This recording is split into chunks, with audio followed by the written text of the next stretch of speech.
We are live with Farida Musaddi. Farida is the CEO at Fateh Technologies. She's amongst India's top 100 powerful personality by Glantert. She's been featured in Indo Gulf Times as a woman entrepreneur. And yeah, she's accomplished a lot. She's in Dubai right now, previously in India. And today we're going to talk about Al Fateh and her background. BookRightGPT.com is presenting this podcast. If you want to write a book with your LinkedIn post in minutes, you can go to BookRightGPT.com. We have a tool to help you do that in seconds, and the first credit is on me. Farida, welcome to the pod. Tell me a bit more about yourself and what you're up to. Hi, Charles. First of all, thank you so much for inviting me to this podcast. Great pleasure meeting you. I am originally from India. We moved to UAE in 2022 because it's a land of opportunities, and you can see that in terms of technology, I think the industry is booming here. So that's when we started Alphatha Technologies, which is actually a tech consultancy where the idea is, or our mainly go to market is that we target or we connect with governments worldwide for various smart city initiatives, and we connect with large corporates for their digital transformation requirements. And apart from that, recently we've also started another company here by the name of Cruisia Travel and Events. um, we already have a company based in Spain, India, and now UAE, where again the focus is mainly on corporate travel as well as HNI travel and corporate events. Very cool. And what brought you to entrepreneurship? Why not just choose a corporate career? To be honest, it's right from when I started my career. I have been an educationist for the past 20 years, and in the field of computer science, again, I've done my master's. So, all throughout, it was always, though I was working in a college, I was heading the department out there in Mumbai, but there was always that passion to start something of your own. So, when we came here, uh, since me and my husband, we both have strong tech backgrounds, we wanted to do something, and we were very clear that we did not want to get into a very competitive market. We wanted to carve a niche for ourselves, and that's where the vision of Alphatech conceptualized, where we decided that our focus would be primarily smart city projects. We started networking, meeting a lot of people out here, and that's when we realized that when you do something of your own, you have the freedom of choice, you have the freedom to be creative, share your ideas with the world. And that's how our entrepreneur journey started. Right. And you're a computer scientist by training, right? I believe you were training other people before that. Why start Alphate precisely? I believe it's sort of a BPO, or you just like sell the hours of talent that you hire probably in India. Tell me a bit more about that one. uh, about Alphatech. So, yes, I have done my master's in computer science, and I was mainly in the training field. I used to train students, university students, professionals in the field of computer science. But Alphatech is actually a tech consultancy. So, we are not, BPO is one of our services. We do project outsourcing. Or task outsourcing. But apart from that, what we do is, let's say if there is a problem, just to give you an example, recently we had the floods in UAE. So over there, what is needed is a complete disaster management system. And in order to build the system, you also need a digital twin technology, which would be adept enough to find out the loops and holes as to why the flooding happened in the first place. And if a situation like this arises, then how the disaster teams would take control and manage the whole situation, even remotely. So now, if this is the problem, we provide the solution for this entire problem. We solutionize this internally. We have our teams for that. And then once the solutions are ready, we also get in the required partners. We connect with our strategic partners who are based globally, and we undertake the responsibility of the complete delivery of the project end to end. So, right from conceptualizing the solution, sometimes, some clients would not even know that a problem like this does exist. That's where we come in. We realize or we understand what's going on, what could be the potential problems in future. We propose the desired solutions, and we also take up the responsibility of their delivery. Right, and that's your cash cow, I guess. Why launch this new company in tourism? I believe it's like 12% of the GDP of Dubai, tourism industry. Why did you launch that new venture? So, as I said, travel and events is again one of our family business. We started in Spain around in the year 2016, and we also expanded it to India. Again, as you mentioned, UAE is, tourism is one of the leading industries in UAE again, and there are a lot of HNIs out here. So, focus for Cruisia, again in UAE, was mainly to deal with corporate travel, luxury travel, and at the same time, all of these corporate events, because uh, again in this land there are so many different types of events happening, be it corporate events. You have expos, you have trade shows, seminars, you have concerts, and people actually from all across the world come here. So that is the best thing about this country, that you get a diverse audience. You can connect with people, and there are all of these expos or these trade shows. We can see that people attend, people make it a point, like Gitex, one of the largest tech expos in the world, which happens every year in Dubai. I think it attracts crowds from all across the world, and there are like thousands of people who fly down just for those 2 3 days. So if opportunities are immense, and that's the reason we wanted to build our base even for travel and events in UAE. Right. And how's the startup scene in UAE? Because there's a lot of people from India and Asia moving there for financial opportunities. Do you think they can compete with hubs like Silicon Valley, for example? Uh, yes, absolutely. It does have the potential because uh, you can see that the trend, a lot of corporate giants are shifting their base to UAE. I think one of the reasons, as I also mentioned, is that it has the global connectivity. You can see people from all the different parts of the world coming here, settling here, looking out for work opportunities. So it's a land of positivity. So I think for that reason, it can, maybe not in the very near future, but in the far away future, you can see that happening. In fact, a lot of big universities are coming here. Earlier, if you would see, let's say 10 to 15 years back, there were not much opportunities in case of education. So students from here used to move out to other countries for higher studies, for further education. Now you have the best of universities who are coming here. So I think that itself shows that this land is growing leaps and bounds.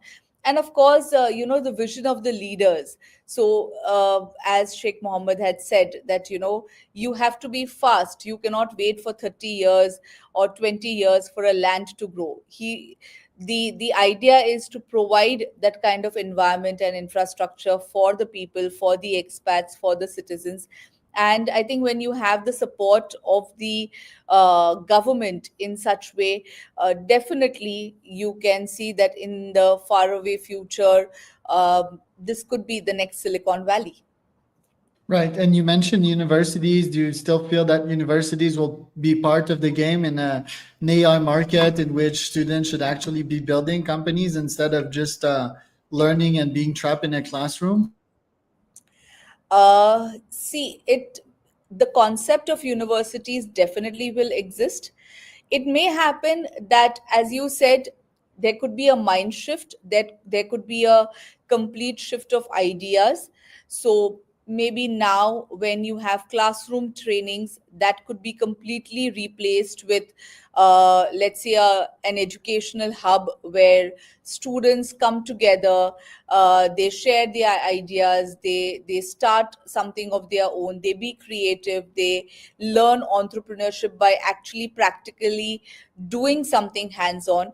So yes, there could be a shift in the process, but definitely this is one industry. Education as an industry, I must say, is not going anywhere, no matter how many years down the line, because it does make an impact. See, for students, once they are out of the schooling environment, they are not yet ready to face the world. So in a university where they get exposure, they meet people from different backgrounds, different areas, different cultures, and that really shapes the way they think. They are not sheltered, they are not protected as in school. So it brings, or it enhances their personality in a way. So definitely things might change in terms of how the education system might grow, but definitely it's not going away anywhere. Because I think that students are not ready to face the world at 18 or 19 or 20 because they've been shielded from the business world for that long. I'm not sure why we're still doing that. I think we should integrate them to the job market at like 7 years old, or have them start their business at that age and understand the realities of this world and how it works without having them to stop playing. My concern is that AI is growing at an exponential rate. There's AI agents this year, and at that rate, if they enter the market at like 18 or 19, that thing will be exponentially smarter than them, and it will be very hard to get an entry job even as an intern. So why not integrate them into the market at an earlier age? But who's stopping them even now? So if I have, let's say I have my son who's 11-year-old, tomorrow if he comes to me with a business idea, I, or definitely any parent, would not be keeping them quiet or asking them to keep those ideas in the books. Everybody, there are opportunities. A simple opportunity like Shark Tank, where kids of all ages get the opportunity to share their ideas, and there are many such platforms. So even now there's no stopping them. But yes, a formal education, as you mentioned, AI, who built this AI? There were engineers, there were scientists who have conceptualized this entire concept of artificial intelligence. We are the ones who've built it. And to build it, we needed that kind of exposure. We needed that kind of thinking ability. So education is not just in the books. It is a lot much, they get trained in a lot of different aspects. Yes, as I mentioned, I'll just reiterate myself. Maybe subjects could change. At an earlier level, they should be exposed to entrepreneur skills, leadership skills, TED Talks, all those things. So that can be integrated. And in fact, I can see that schools now do integrate all of these things in their curriculum. Maybe not in the form of formal education, but in the form of extracurricular activities.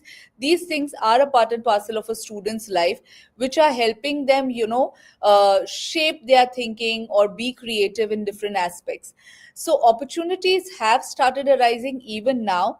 It's up to an individual whether you want to take it, or you just want to, follow that channel of going up till university, graduating, post graduating, and then starting out your formal journey or your formal career.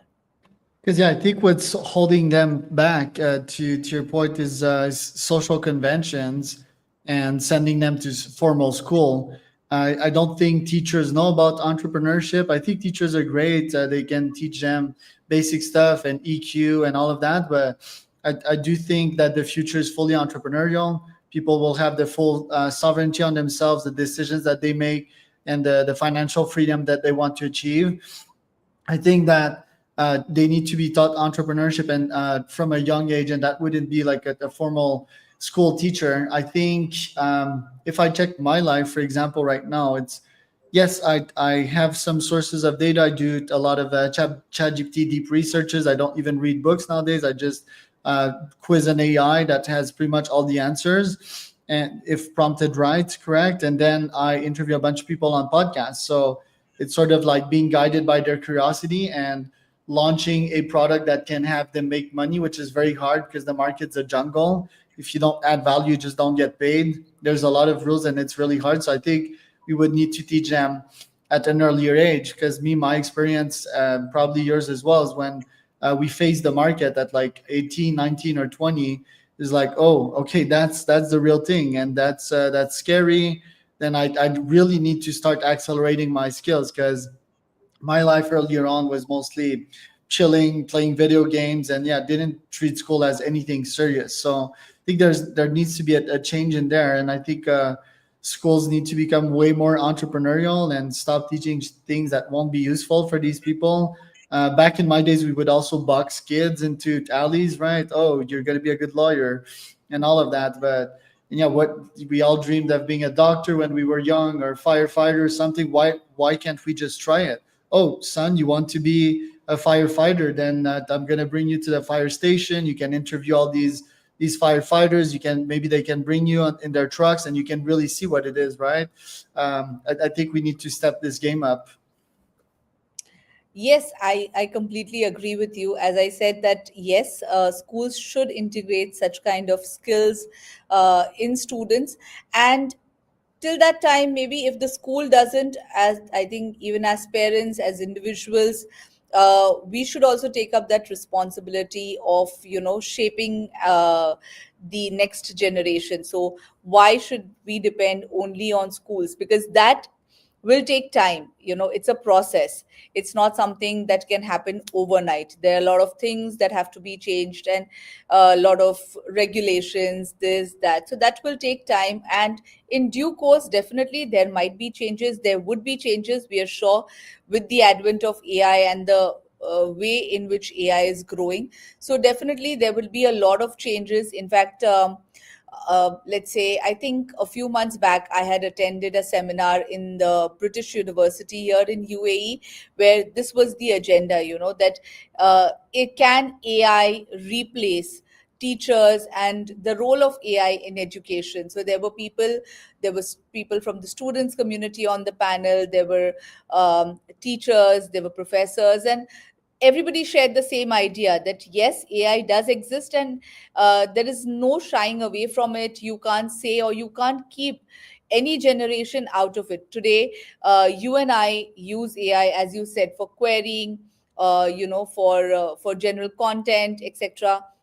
Maybe the next generation, and even now, you can use so many different tools in AI just to run your business. So that dependability on human resources or different tools has greatly reduced with all of these exposures. But again, the idea is to use it responsibly. As you mentioned, that if you query it right, then it'll give you the correct answers. So at times, that is where people struggle, because AI is biased, AI can be wrong. A simple example: students use AI for their coding assignments, for their projects. Now, it is not 100% dependable. It may not give you the correct answers every time. But if I have no clue about what is going on and I'm just dependent on that AI tool, I will not be able to, deliver the correct results. So, education will change eventually.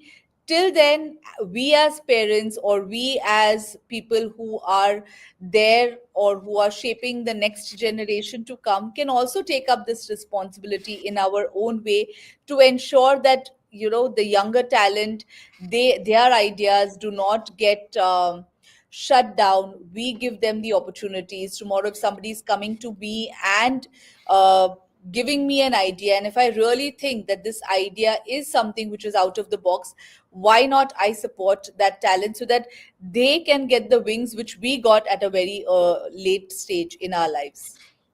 Right. What are you seeing also in the women entrepreneurial space of things in in Dubai and in India as well. I think that's something that's important to you. What are the incumbents for women to actually start a business and be successful out there? In India, of course, since quite some time, there have been a lot of women entrepreneurs, small scale, medium scale, large scale, women in very strong profiles, corporate profiles, C-suite executives. In UAE earlier, of course, we all know that it being a very traditional country, so women were not out there in such prominent or leadership roles, but now there is a massive shift. I think that has also one of the reasons for this is because a lot of people from other countries, expats, have come here. That's how the women of the country, they also have realized their true potential. So in this country today, I must say that as a woman entrepreneur myself, I can feel the difference. People look up to you when you walk into any kind of social events, or when you attend these networking seminars. When they see women in such kind of leadership roles or as an entrepreneur, I think the first reaction, or the first, this is about a lot of respect, a lot of trust in the brand itself. So there are a lot of positive changes that you see, and moreover, there are a lot of different kinds of women oriented networking opportunities, and there are different types of you can say organizations, who support women. So where these women entrepreneurs, they meet on a regular basis, they help each other, they support each other wherever needed. They also give business to each other. So over here, I have seen that even on that front, there's a lot happening. And of course, I think even globally, you can see that these opportunities are increasing a lot in near time. Interesting. And what's next for you this year? What are your top goals?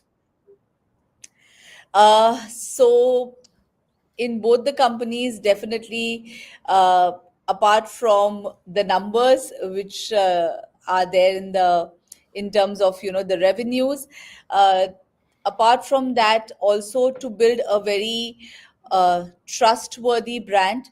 That's what we have always strived for. We want our clients to get quality of services from us, be it in Alphateh, be it in Cruisia, because for us, our client feedback or quality of work that we do is of utmost importance. So one is that we should be able to maintain that, give our clients that complete sense of trust in us, and build strong relationships. So we do not look at our clients just as our customers whom we are here to provide service one time and then just walk away. For us, every client, every potential customer is a relationship for a lifetime, and that is how we would want to build them, strong relations which even in the future might materialize into more work, or would lead to more opportunities, or just that trust factor and a goodwill in the market. Love that. Farida, where can people find out more about you and your business? We have our websites, we have our LinkedIn pages. So, yes, that's where you can read all about us. Both our pages, Alphateh and Cruisia, we have them on LinkedIn, where you can get all the information about what we do in both of them. And yes, our websites. The website and LinkedIn. Okay, fantastic. So that was